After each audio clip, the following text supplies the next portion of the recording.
I mean, I've heard good things about him. Hey guys, SeeEl here, and today the purpose of this video is to just give some general advice and to go through some things that should help people understand how the hiring process works, and just general advice on improving your resume or improving your portfolio so that you can have better success going into higher positions or finding an initial position in esports. So this should be helpful for everyone that's stuck in a regional league for a long time. It should be helpful for people, for players that don't really understand what they're missing. It should also be helpful for outsiders who either want to know how the esports industry hires people, or B, is just looking for a foot in the door and they don't know what else to do. Okay, so I'm going to be showing my CV today from like 8-9 months ago. I'm going to be showing you guys a rough video about how I like to look at things, for example, and some examples of some systems that I set up, and also possibly a slideshow as well that I showed at Rogue recently. I mean, I have a lot of them, but just one as an example. Okay, so we're going to start off with minimum requirements. Really simple, guys. For coaches, there is no minimum requirement. I would say it really depends on your role. Okay, if you're a positional coach, I think high rank is pretty necessary because you're going into the in-depth niche things about each movement, each trade, base, position, everything, right? So high rank is pretty necessary there. But if you are, for example, a performance That's true. coach, you just need to know how teams perform better, right? So you need to have a relevant degree like sports psychology, or you need to have relevant experience, working as a performance coach somewhere or under somebody, right? And then for players, obviously, in NA, just realize that there are 10 teams, that's it. 50 players in the entire league for the academy position. If you're starting out, it's going to be really, really difficult to get a position if you're not very, very high ranked on the ladder, right? I would say top 30 and above, because a lot of these positions will be filled by veterans who are no longer high on the ladder anymore, or substitutes, or people that have been hired either due to nepotism, right? This is a reality, or who are just very good but don't really play solo queue anymore. Okay, so I would say top 20, top 30 would be the minimum requirements into getting into academy nowadays and solo queue. And it helps if you understand, or if you have some previous experience in a team environment and you have some philosophies about yourself as a player. Rank aside, for coaches, it's very important also for you to have a coaching philosophy on how you want to run things. Okay, so far I agree with everything he said. And what he's also gonna say now. You have to have some sort of philosophy about what you think is the best, like how is the game played that is be good. You have to have some sort of philosophy. You cannot just be all over the place. So I agree with everything he said so far, and the same goes for like minimum requirements. If you have if you are a positional coach, you have to have high rank. You don't have to have it all the time, but you have to be able to be high rank because all the small things matter. And the best positional coaches are also high rank that I know of. And you need to have clear values, and you need to have It doesn't mean that you can't be a good positional coach and be low rank, but it's I haven't seen it before.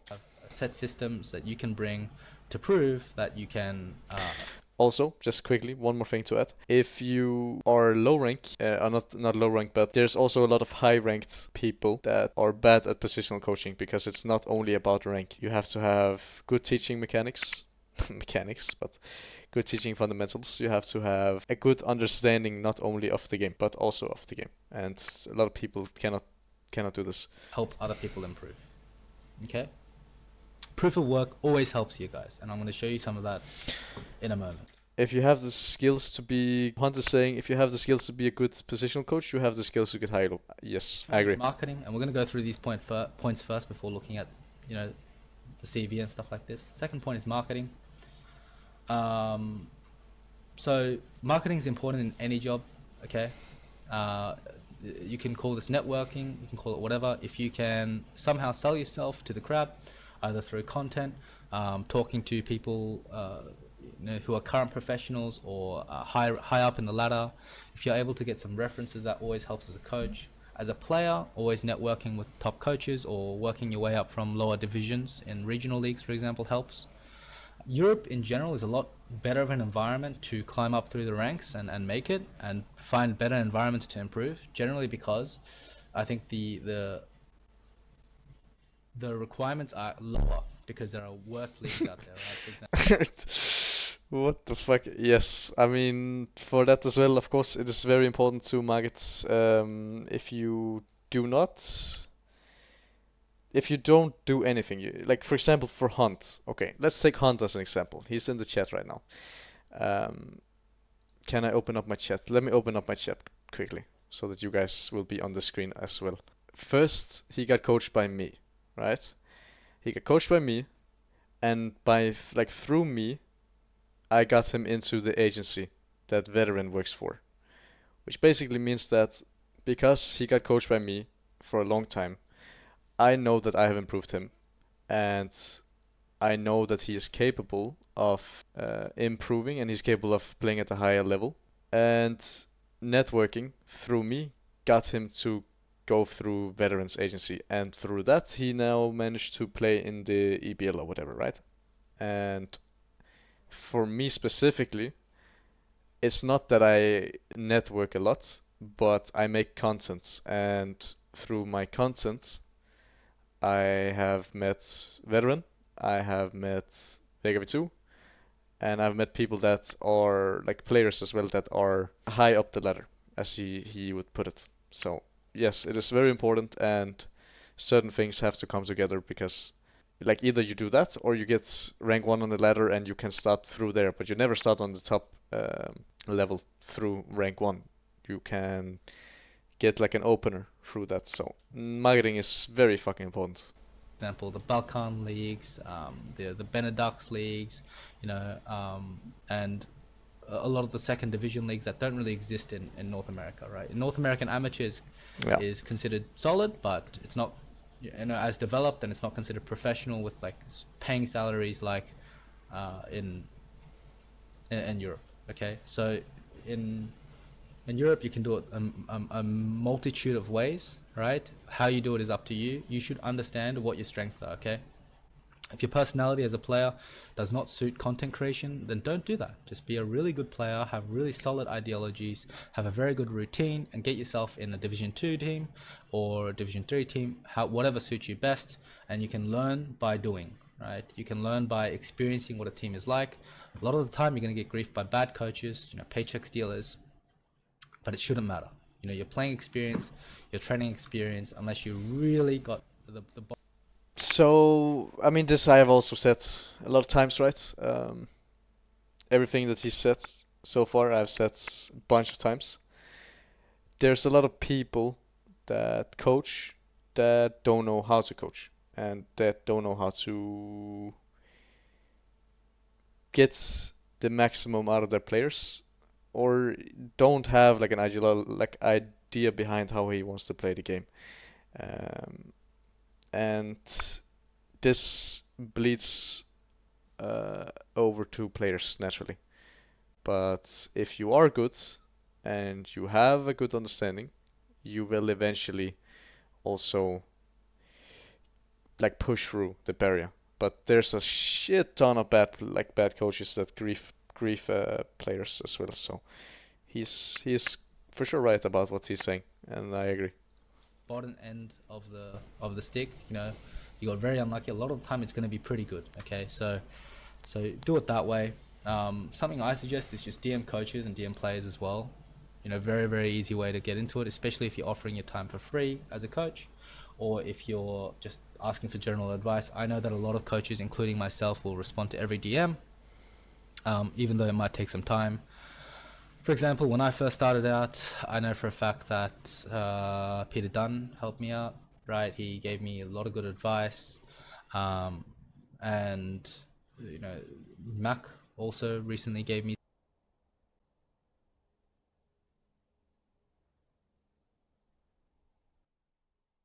So I have to one shot him quickly. But yes, I am also one of those people that respond to most messages. Of course, my Twitter is hacked at the moment, and Twitter support does not care about that. But you can message coaches and through messaging uh, KC coach, I also got to network with him.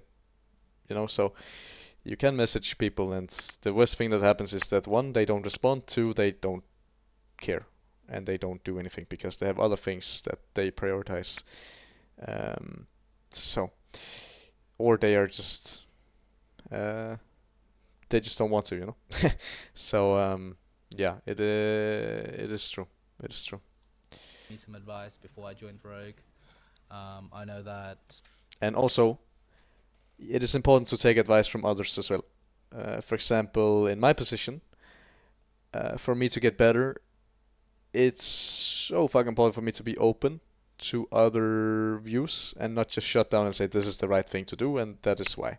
So certain things I am for sure that I am confident that I am right, but in other situations, let's say I'm coaching Fiora versus Ilaoi. This matchup I don't know. Of course, my fundamentals are strong, so I can use them. But if I am coaching Tux, Fiora OTP, he will know more about the matchup than I will, so the more specific things I need to be open to, and I cannot know for sure that what I am saying is right, so I will not do that. Um, but in other cases, I am sure that I am right. That doesn't mean I will not listen to others' point of view, but you have to be open. Uh, yeah, I Good just want to hear what you advice. said. Um, Yeah, you have to be open to other people's advice. It's very important. and you know, Mac also recently gave me some advice before I joined Rogue. I know that there are just a lot of coaches out there. Okay. Uh, so marketing. Third one is just find your edge. Right. What is your edge? You need to know what your strengths are as a person. For me, if I am given full control of things, I am very, very good at speaking in general. Okay, but I think my strengths, for example, lie in two areas. One is I can lead a team, right? I can be a very solid leader because I'm very, uh, I would say, organized in the way that I like to run things, right? But I'm also very flexible. Okay, so if I'm working under someone, I have a plethora of skills that I can bring to the table that a lot of other people don't have. Okay, and you really need to understand your edge, maximize your strengths, and be able to sell it from there. Okay, and the last one is maximize your time. Okay, and I mean I also agree with this one. To some extent, just because you have an edge, like for me, for example, if we have to use me as an example, my edge is my game knowledge, my understanding of the game, my way of leading. I am naturally just able to lead. It's not a problem for me, but I am not willing or open to be head coaching full time because if I constantly have to do everything, I will feel very um I will feel like I have spent a lot of time maximizing my game knowledge, and if I can't use that, then I like to impact players and have the like my strengths as well as having my understanding of the player's point of view, because I was one myself and I'm constantly challenger, of course. Um, if I can't use that player connection, it will be sad for me. That doesn't mean that I eventually will not take up the head coaching position, but it's not something that I'm willing to pursue right now. So knowing what you want, I would say more, and what you are capable of course, is very important, rather than your edge, because it doesn't mean that you shouldn't work on becoming better at other things, but it's just a misunderstanding, I think, of what he's saying, because it's true. You have to know what you are good at, and then you have to make sure that that's what you not try to sell, I would say, but try to give out, I would say. I wouldn't say you should sell yourself to some degree, but of course he's putting it in a good way. I wouldn't say he's saying it in a bad way.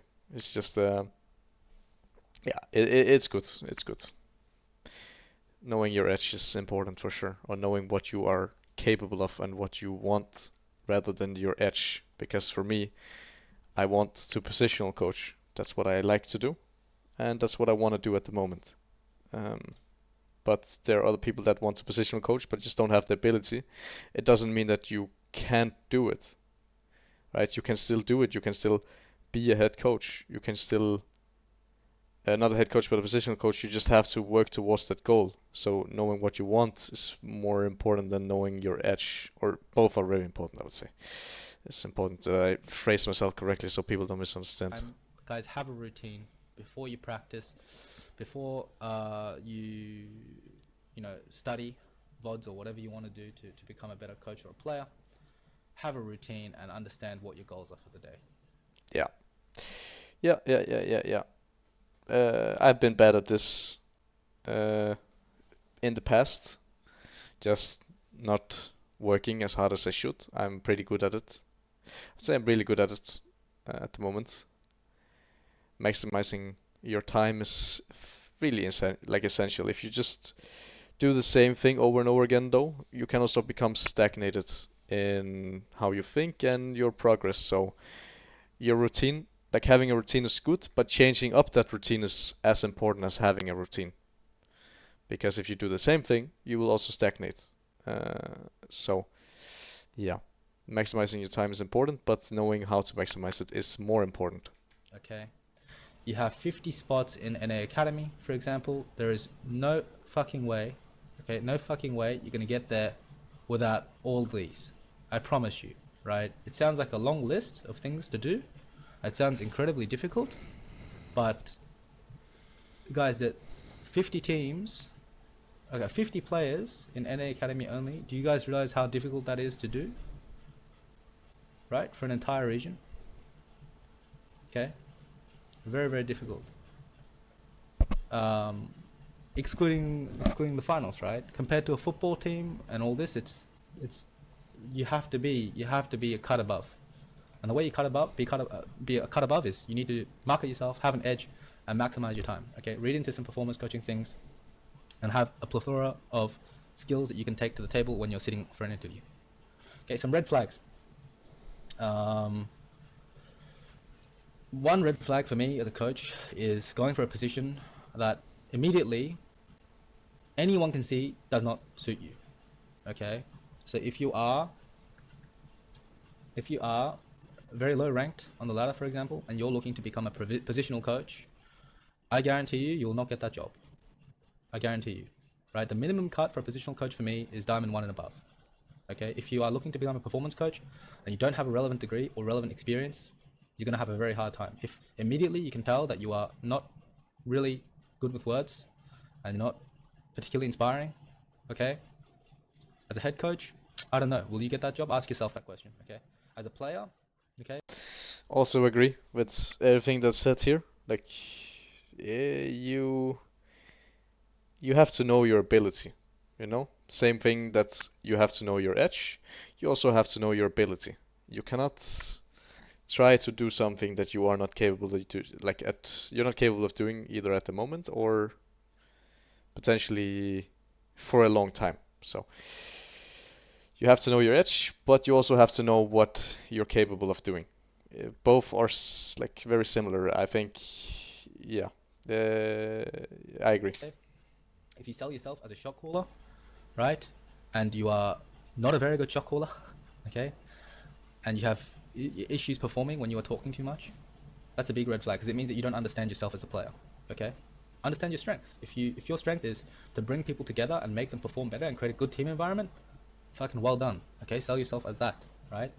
Because you know you are going to get interviewed. People are going to look at your VOD. It's not just about gameplay, right? There are so many aspects to performance. So yes, this is also something I've tweeted about, I've talked about, said it many times.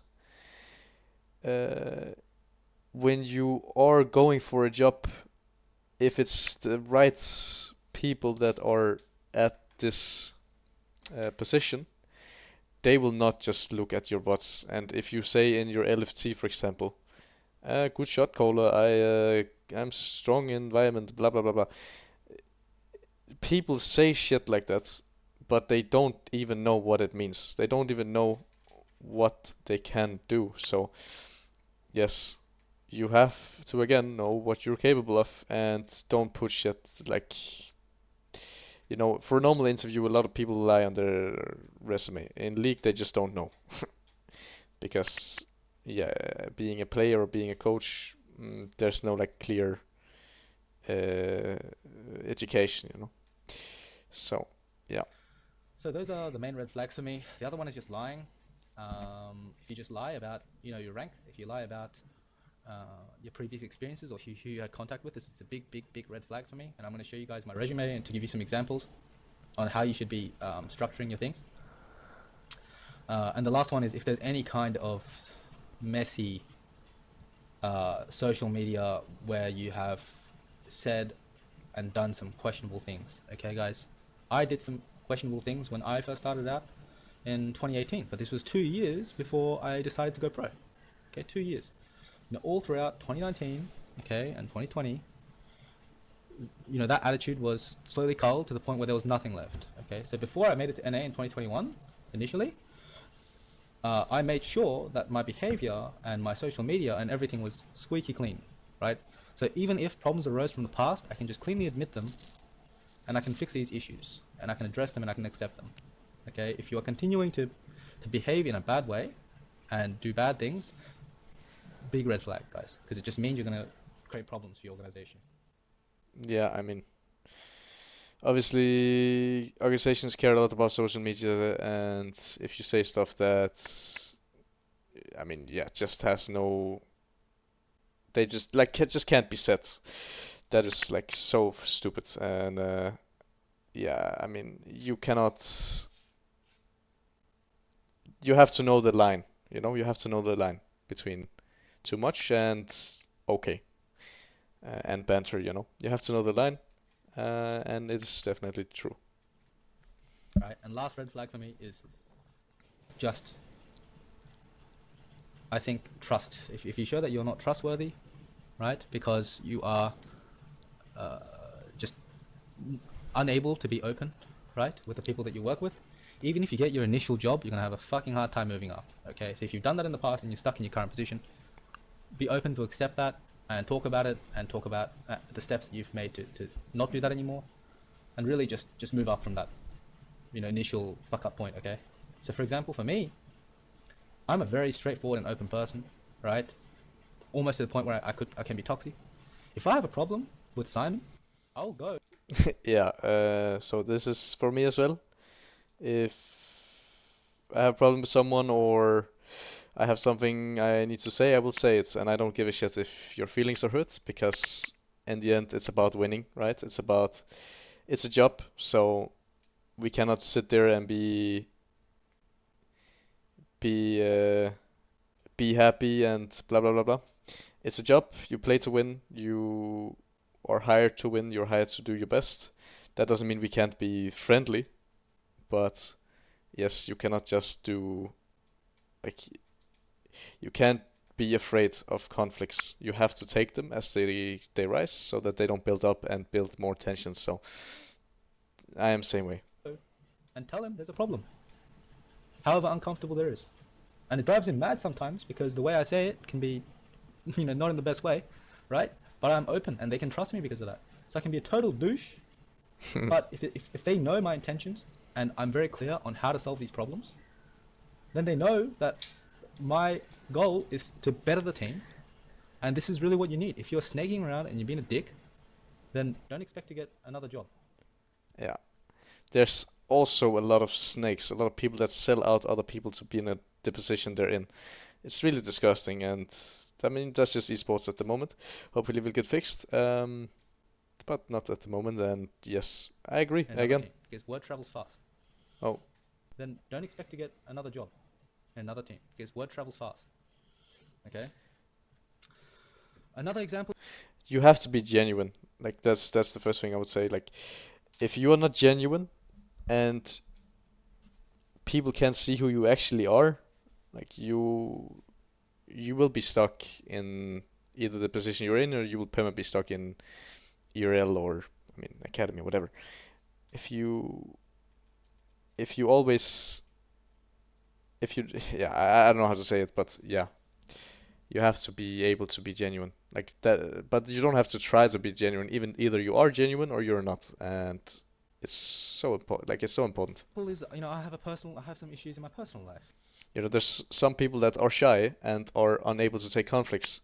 Then you say it because it's okay to have one person or two people in your team that do not like conflicts, as long as you have some people that are able to bring up the conflicts and bring people out of the comfort zone, uh, and rally people together or take the problems the moment they arise instead of being afraid of it.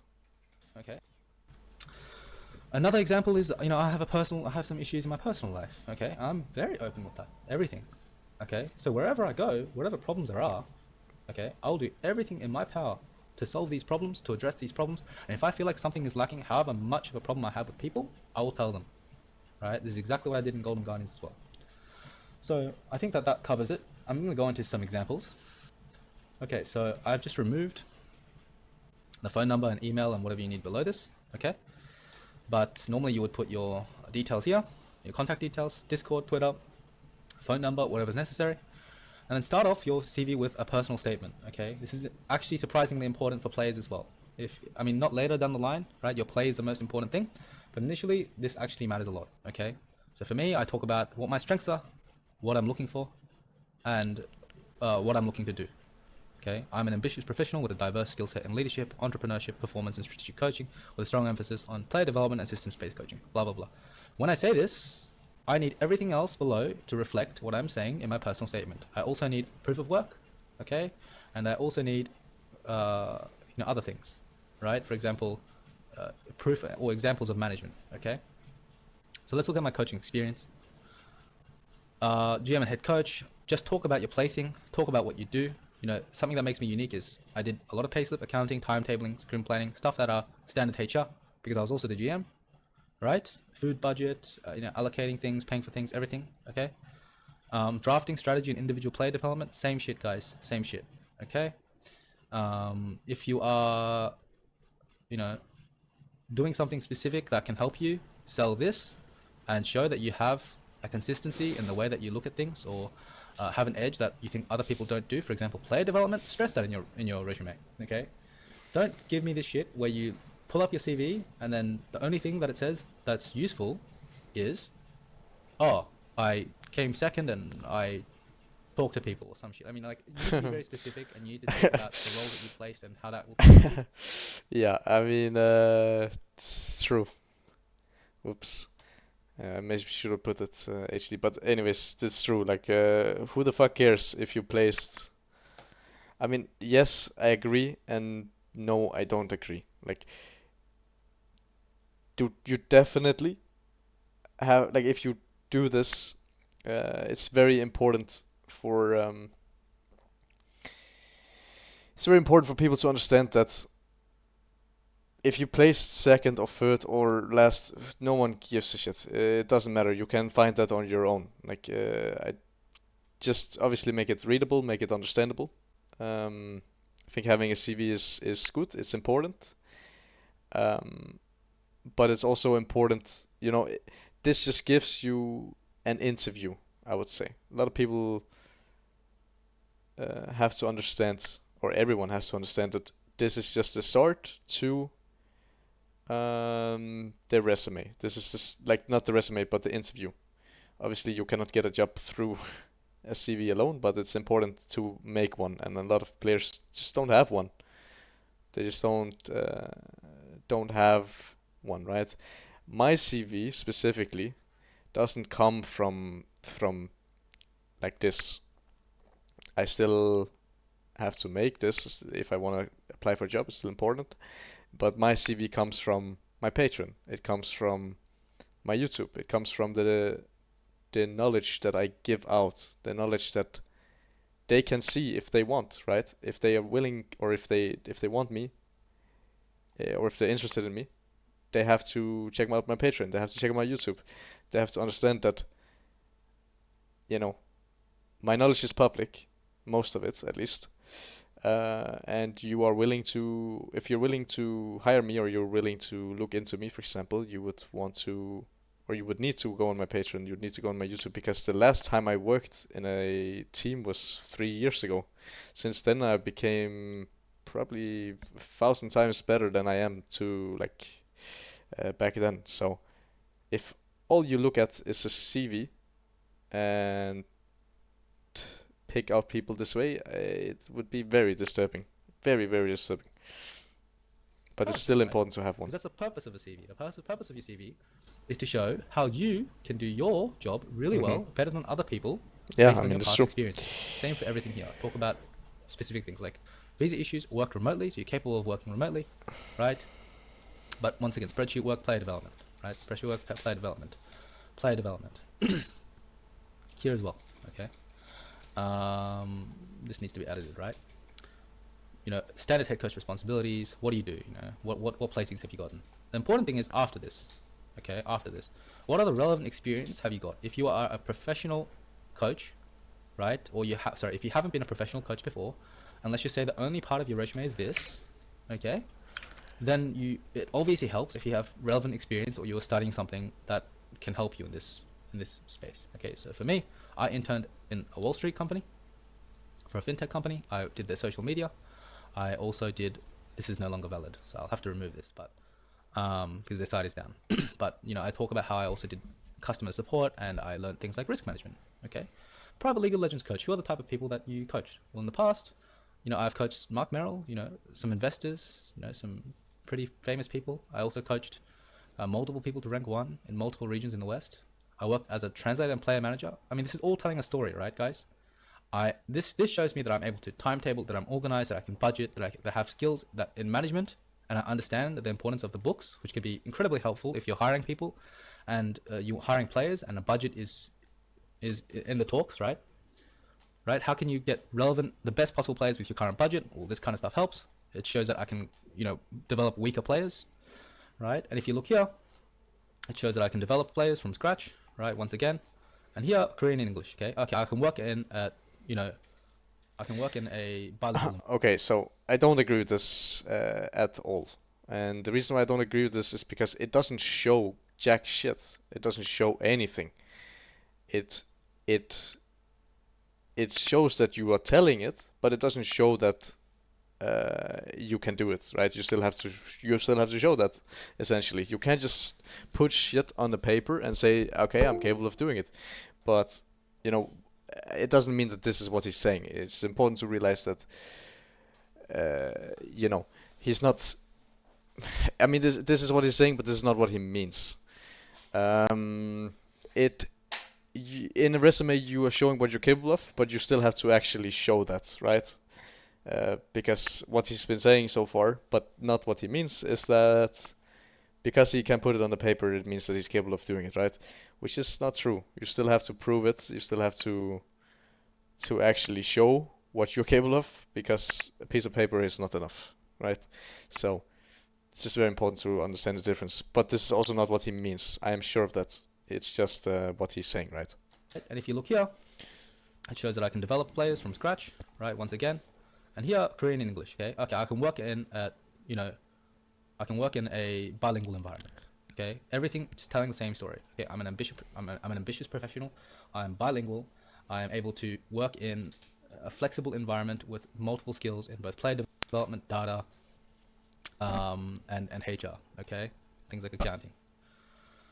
And then obviously just some creative things, right? So I'm very good at presenting things because I have a startup, okay, that I'm working on to this day, by the way.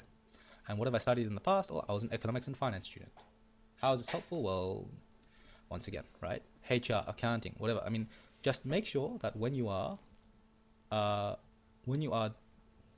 doing something relevant, right, to your previous degree, you add it here, but it's organized so that it shows that you're not adding random relevant experience. What I don't want to see, I was a sandwich artist at Subway. How the fuck does that help you as a player?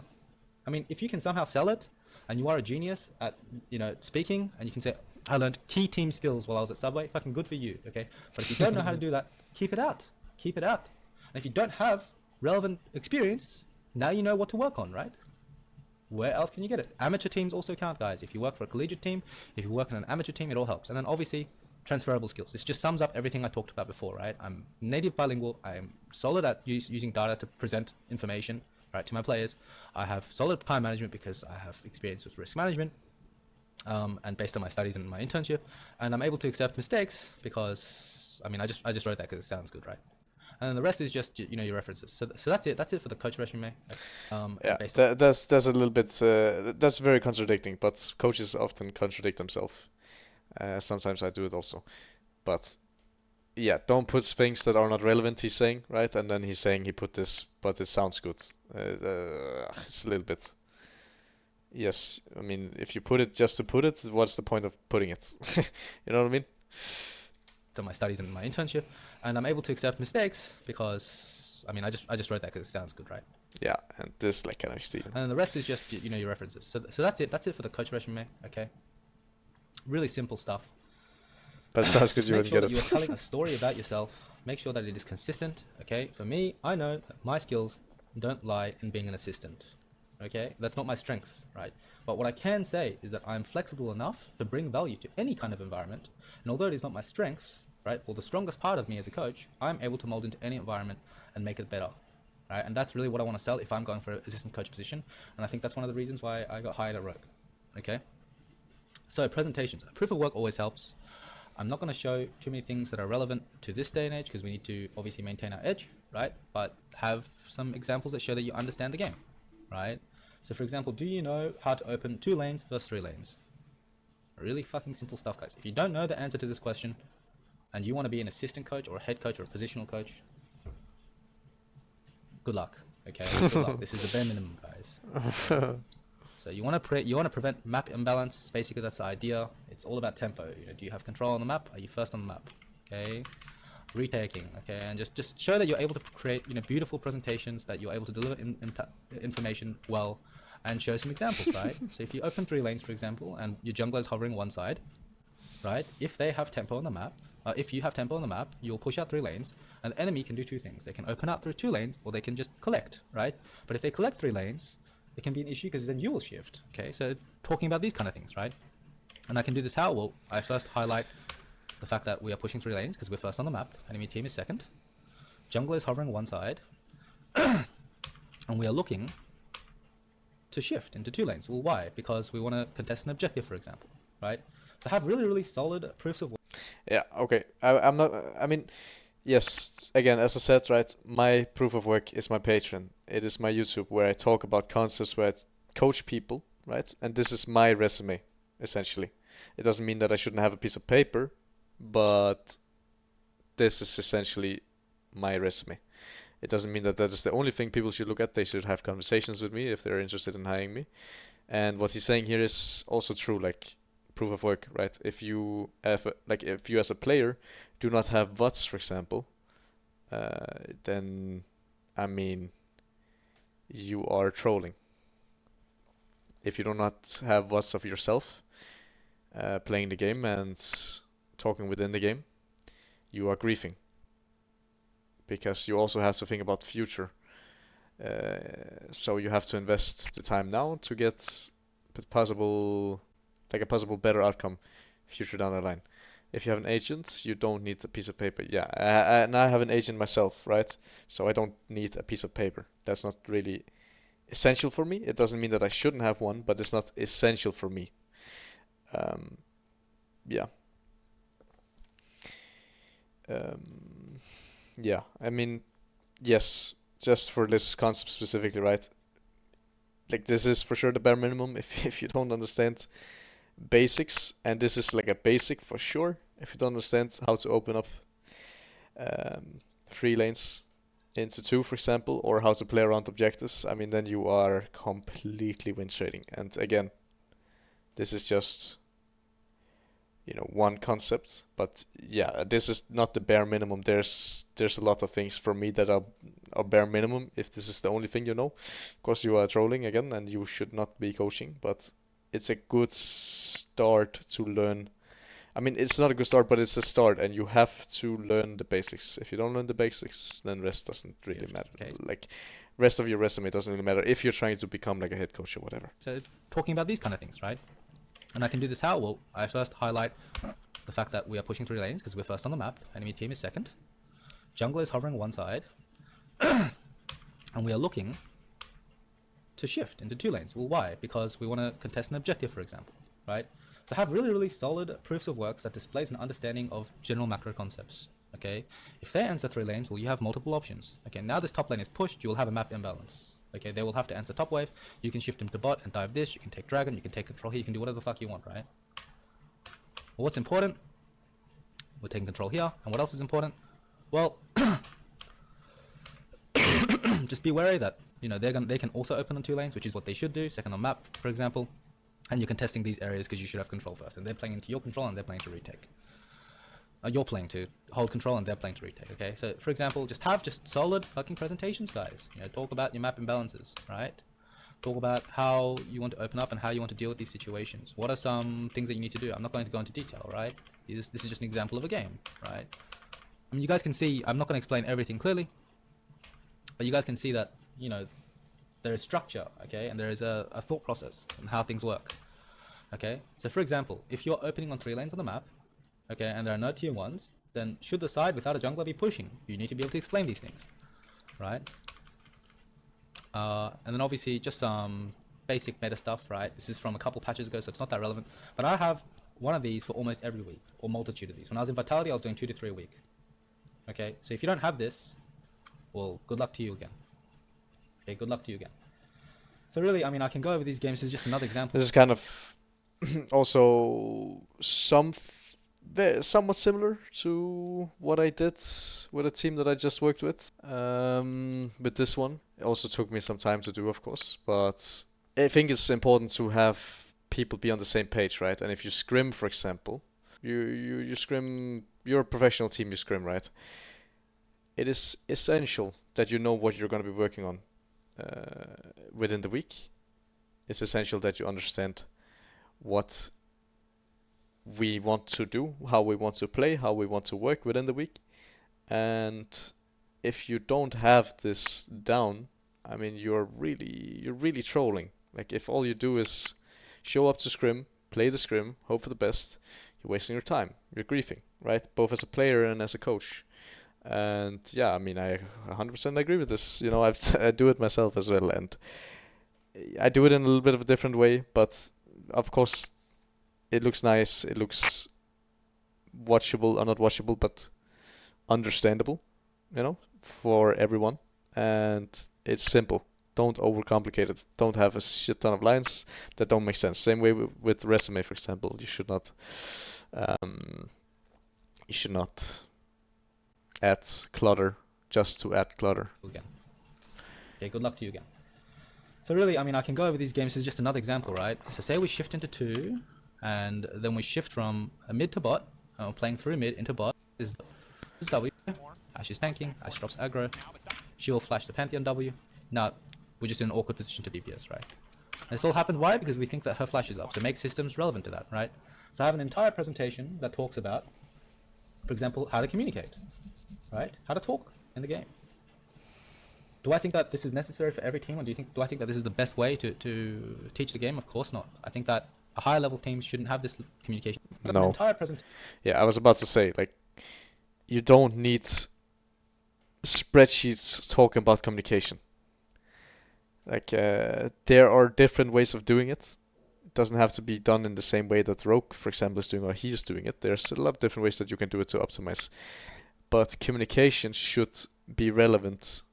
Like, it is relevant for sure, but it's something that comes from the game knowledge that we are trying to implement, or the things that we're trying to do within the week.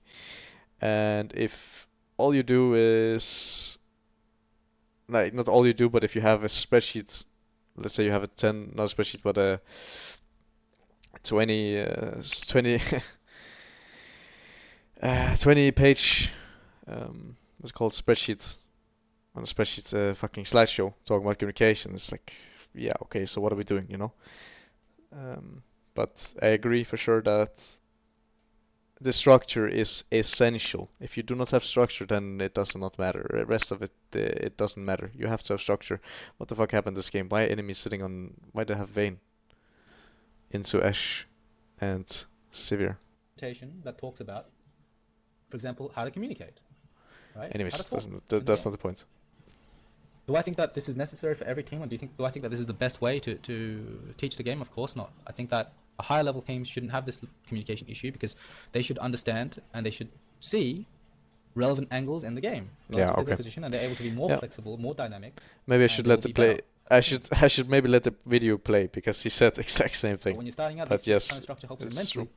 It also helps players identify, certain map states in the game, right? And same goes for,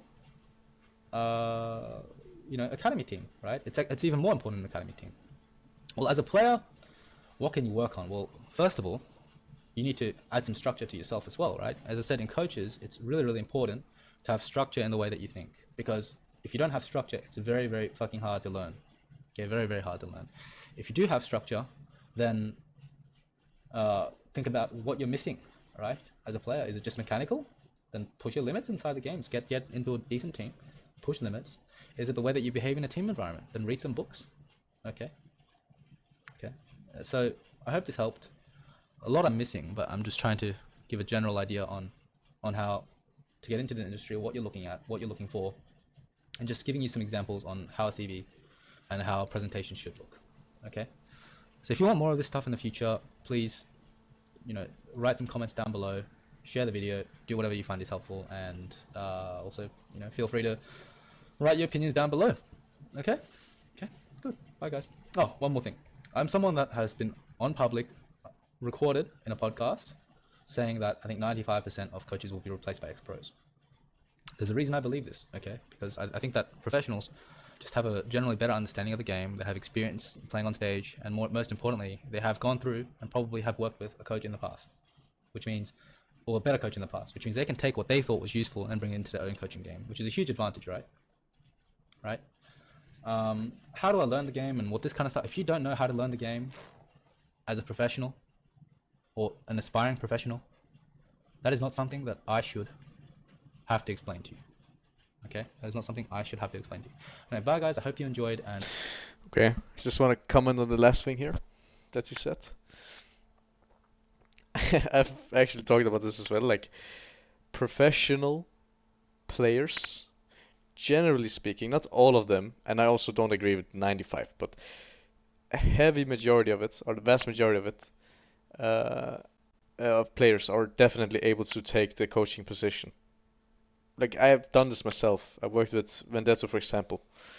Um, I've taken the useful stuff from what he does, and I've used this myself. And then I've taken all the useless stuff and I've placed it away. Because learning from you will always, as a player, have one good coach at least, and you can take from there, like take from that person and put it into your own perspective, and your own structure, and add your own structure to it, as well as your own thought process, right? So yes, I agree. Players are definitely, if they want to, they can be better than the vast majority of coaches. There's so many coaches that are just paycheck stealers or griefers or shit low rank, and or I mean, you can, as I said, you can be a good head coach and be low rank. You don't have to be high elo to be a good head coach. But yeah, yeah. I mean, good video. I don't know if you're here still, Marcel, but it's good video. Some stuff I don't agree with, but majority of it I agree with. It was definitely like a good video for sure.